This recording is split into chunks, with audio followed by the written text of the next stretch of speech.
Hey y'all, welcome or welcome back to the channel. If you're new here, my name is Nikki. In today's video, I will be doing a budget with me for the month of September.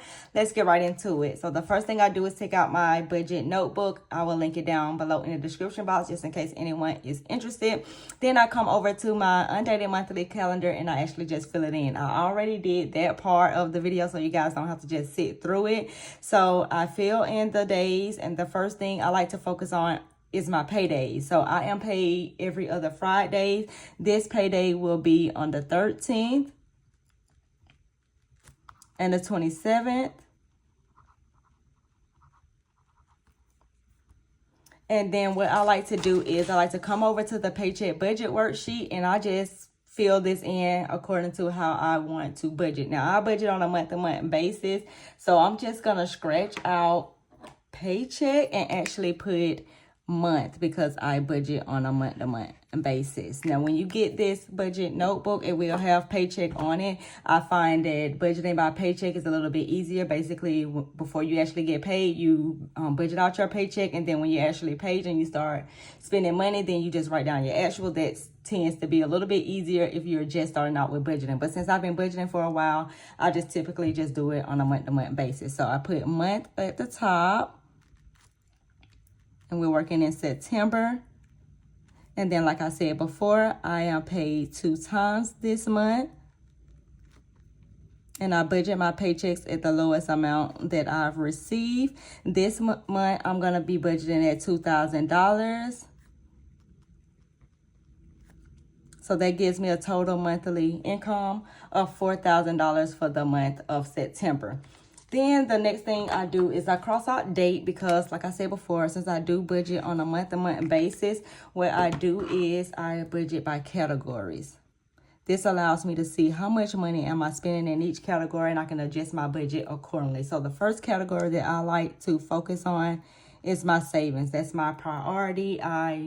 That's what I want to do before I do anything else. And within my savings category, it's going to be retirement, investing, and then personal savings. Now, because I did just get a pay raise and a percentage of my paycheck actually goes into retirement and savings, the amount of retirement actually went up as well. So my retirement is $102. Oh, I'm sorry. I'm going to do this by, because I'm paid twice. So my retirement went up to $102.30. And if I times that by 2, that gives me $204.60. So I'm just going to write $204.60. And then investing went up as well to $109.39. And I times that by 2, that's going to give me $218.78. Now, when I did my live, I said that I wanted to at least save $1,000. However, when I actually went over all of my numbers and had time to actually sit down, because when I was on that live, I was just doing things off the top of my head, didn't really go into my credit card statements, didn't go into what I actually had in my checking account, what was rolled over and things like that, and didn't really just plan it out thoroughly like how I've done today. So with my personal savings, because everything is already on automatic, I've already automated $250 every single time that I'm paid to go towards my savings. So I'm just going to keep that as is until October, and then I would change my savings over, because typically in October, it's my birthday month. I'm turning the new year, and that's when I kind of like make my new year goals and things like that. So if I want to raise my savings to something else, then that's when I'll do that there. So I'm just going to keep my savings as $500 like how I've already been saving. So when I add all of this up, I get $923.38 for savings. And I put savings in green because green stands for money. And I don't know, it just correlates, and I just like to have the savings in green. Now, what I do is I come back over to my undated monthly calendar, and I know that I want to do this stuff when I actually get paid, so I can go ahead and get it out the way. I put retirement here, and I put the amount that's going to come out, $102.30. Then investing, $109.39.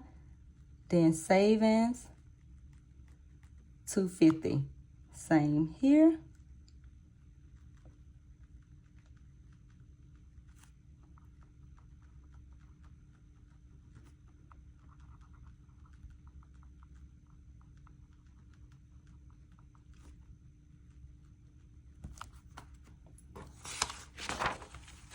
Then the next category I focus on is my home category. Inside of my home, it's going to be mortgage. It's going to be life insurance. It's going to be phone. It's going to be lights. And it's going to be aftercare.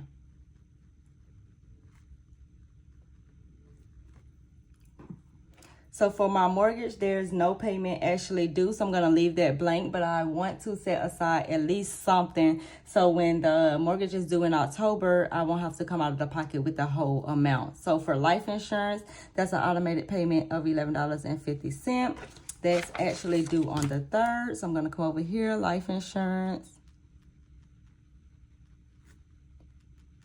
$11.50.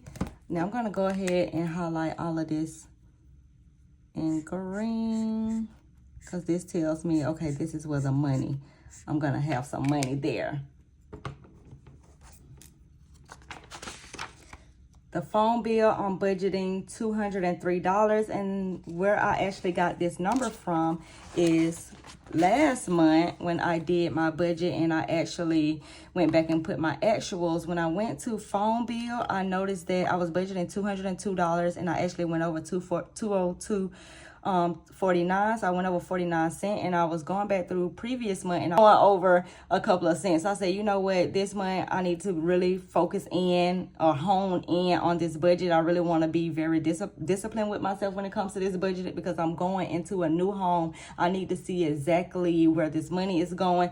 So instead of me going over my budget, I want to at least have money saved at the end of the month. So this particular month of September, I'm going to budget $203 for the phone bill and possibly see if I could just change service providers, because right now I'm on AT&T. I have 3 phones, so that's the reason why it's so high. But I'm thinking about cutting my son phone off, get him a little Metro PCS, or even me getting a little Metro PCS type of phone and just, you know, going to like a $50 a month type of plan. Now for the light bill, I actually went over on the light bill as well. So this month I'm trying to, you know, see what I actually need, because I know for a fact I still got to pay August bill for the lights, and then I may even have to pay something at the new house since I had to switch service over. So I'm not exactly sure what it's gonna be. I budget $220 at the apartment, and it was actually $248. So for this month, I'm just gonna say $250, and I'm hoping that covers both the apartment, whatever's remaining over there, and the new bill at the house. Now for my son's aftercare fees, this is due every Monday, and it's $95. And this particular month, Mondays is 5 Mondays. So that's gonna be $475 for aftercare fees, which is crazy to me. So I'm gonna go ahead and write these items in as well on the dates that those payments actually comes out. So for my phone bill, that's actually due on the 20th, and that's $203. The lights is due on the 6th. We're budgeting $250. Aftercare is every Monday. So I'm just gonna put AC 95, AC 95, AC 95, AC 95, AC 95. And when I'm going to leave this blank, so I'm not going to total up everything, because I want to see at the end when I subtract everything, how much am I able to put towards the mortgage. So I'm going to leave that blank for now, but I'm going to highlight my home stuff in purple, because purple is just my favorite color. There's no real reason why I'm putting these items in purple.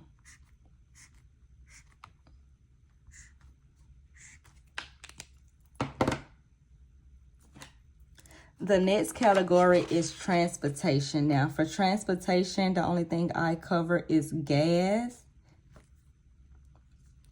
And I usually fill up my gas tank every single Sunday. I know I've been back and forth from the apartment to the house bringing little stuff because that's all I have left over there is just little stuff. So I wanted to give myself a little bit more money. Now, last month, let's go to August, I spent $202.21 on gas, which is not bad. I still went over my budget, but it's still not bad. But since I am doing a lot of back and forth, I'm going to do $300. So I'm going to give myself a little bit more than the $50 that I normally would give myself during a week. And I'm just going to budget $60 and do the whole entire $300 a month.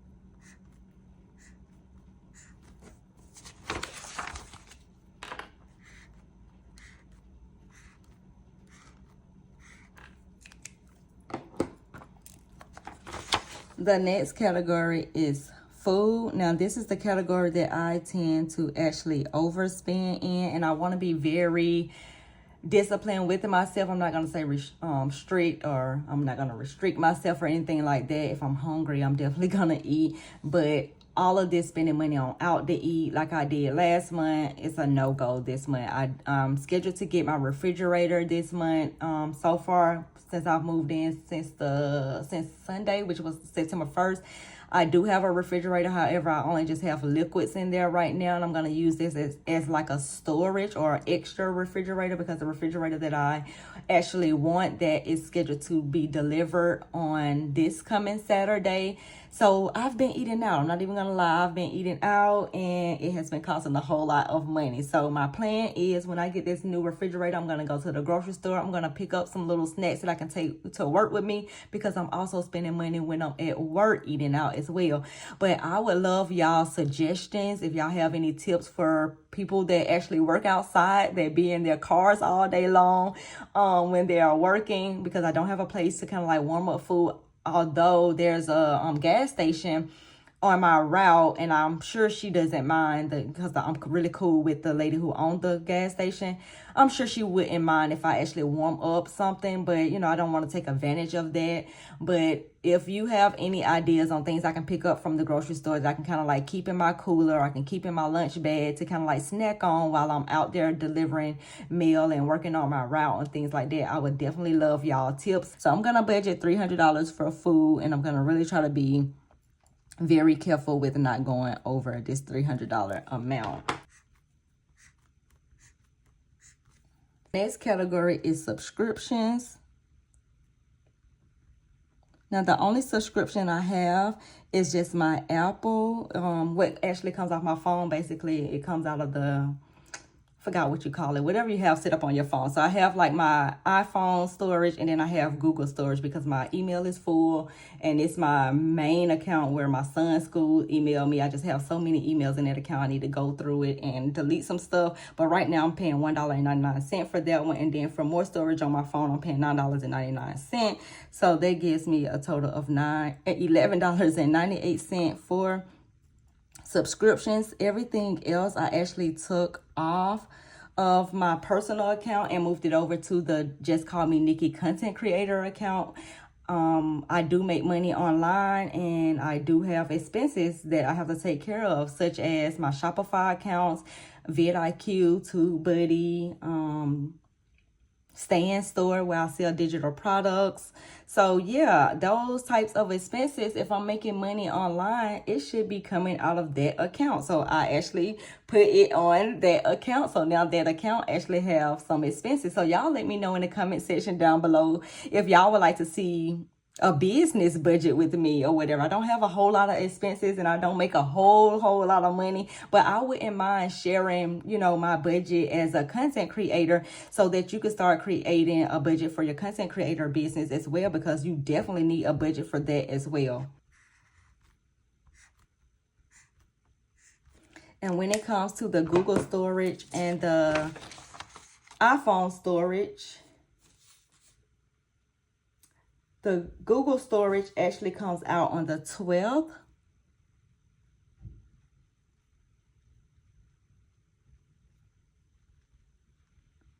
And then the iPhone storage actually comes out on the 5th.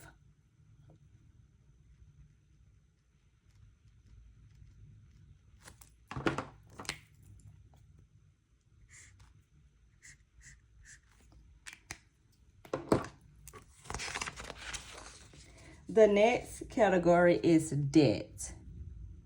Now I have a whole lot of credit cards, y'all, so let's let's get through these credit cards. So the first one is Capital One, and that's $25. I have another Capital One, and that's $41. I have another Capital One. I know y'all like, girl, why you got all of these Capital One cards? And it's because Capital One was the only one that actually gave me a credit card, and it became addicting. And it's like, once I signed up for one, I signed up for another one and another and another one. And, you know, it just went like that. But the balances are not high on all of them except for one of them. That's like the biggest one that I actually have. And I'm definitely trying to get these credit cards paid off by the end of the year. So that's my goal with the credit cards. I also have a Discover credit card, which the balance is not high at all as well. $6.42 is the minimum payment there. Then I have a Navy Federal credit card, and the minimum payment is $20. Then I have a Merit credit card, which I actually paid off. However, because this account is still open, they still charge me a monthly fee of $4.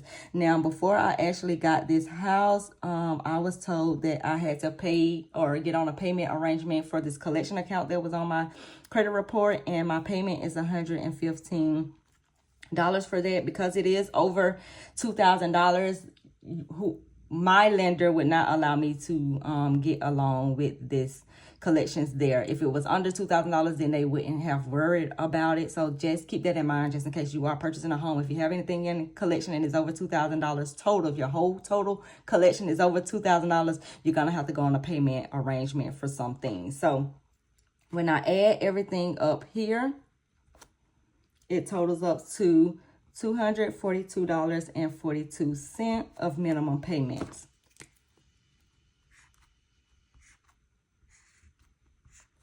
Now we're just gonna go ahead and fill in the dates as far as what is actually the credit cards that are actually due. So Capital One,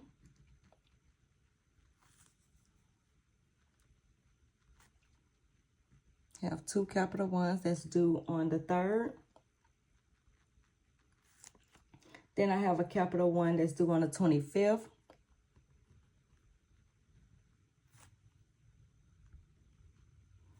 Then Discover is due on the 14th.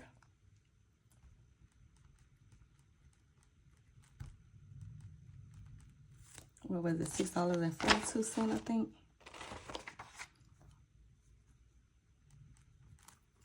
And then that Capital One is $41, not $45.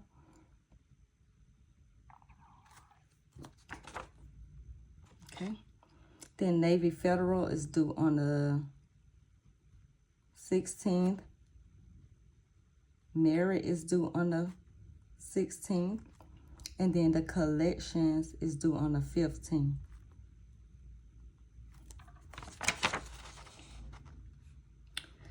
I got everything.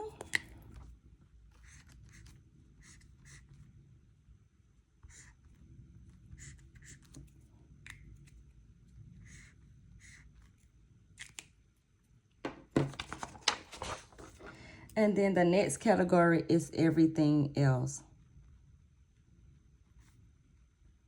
Now, I start off with the things that I know that I'm actually planning out for. And that's first of all, my daughter's birthday is in September. And I give all of the kids $100 for their birthday. So I do have 2 kids. I'm going to put daughter, B-Day. and that's $100. And then I'm saving for the Jordan 1 Reimagine that's supposed to drop on October 18th, and I'm doing $16 a week every single Friday. So Jordan 1s.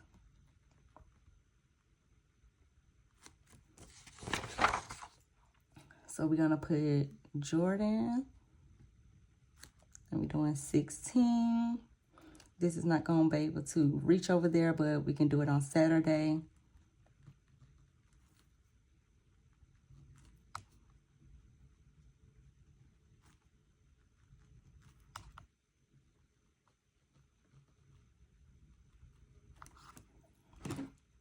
And 1, 2, 3, 4, so $16 times 4 gives us $64. I also want to give myself a little bit of money because let's just be real, like your girl like iced coffee. I do, although I am trying to create a sinking fund for me a coffee machine, so I'm gonna work on that as well. But this month I just really want to focus on the bills so that I can prepare myself for October, and then once I get into October I can start saving for these other things that I want, and I don't have to, you know, put so much money aside for the things that I actually want. But I don't know, I may go out with some friends, I may go out to eat. I love margaritas as well, so I'm just gonna give myself a little bit of fun money, and that's gonna be $100. So right now everything else is looking like $264.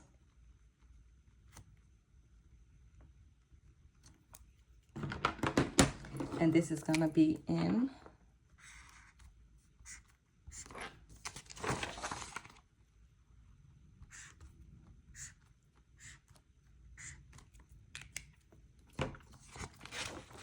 So now I'm gonna do what is called a zero-based budget because I want to get everything down to a zero. It doesn't mean that I'm gonna have $0 in my account, but it's gonna allow me to see exactly where all of the money is going. So I'm gonna take my income and I'm gonna subtract everything and see what I have left. So that way I can figure out how much can I put aside for the mortgage payment and if I can start saving for other things.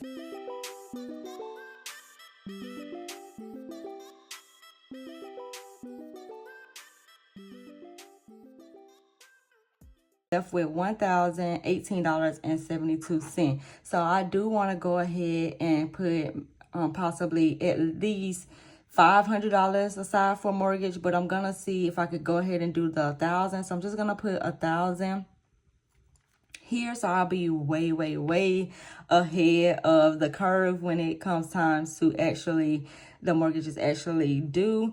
And I'm gonna be left with $18.72. So that $18.72, I'm gonna leave that in the everything else category, and I'm just gonna put it just in case I go over in some categories. I won't, you know, be in a negative basically. So I'll leave it in the bills and expense account. This is pretty much all of the bills and expense account. Everything will be coming out of here except for everything else. I have a separate account for my fund spending and stuff like that. So what I'll do is once, you know, at the beginning of the month, I will go ahead and switch over the $264 for, you know, these items, which by the time that you're watching this video, it's already past the first of the month, but this is going to go into like my fund spending, and then my savings will get automatically deposited into the savings account, and then everything else is going to be inside of my bills and expense account. So that $18.72 is just going to be remaining in the account and just rolls over to the next month, just like how I do with every single month. I just leave the money in there and allow it to roll over, so that way on days that I may not make the $2,000, I will still have enough money in that account to take care of the bills and expenses. And that is pretty much my budget with me for the month of September. I will link this budget notebook down below in the description box just in case anyone is interested that has not done their budget for the month or just want to get control of their finances. Thank you guys so much for tuning into this video. Make sure you check out this video right here where I actually closed out my August budget, and you can see exactly what I actually spent in August and how I actually went over my budget. I will see you guys in that video.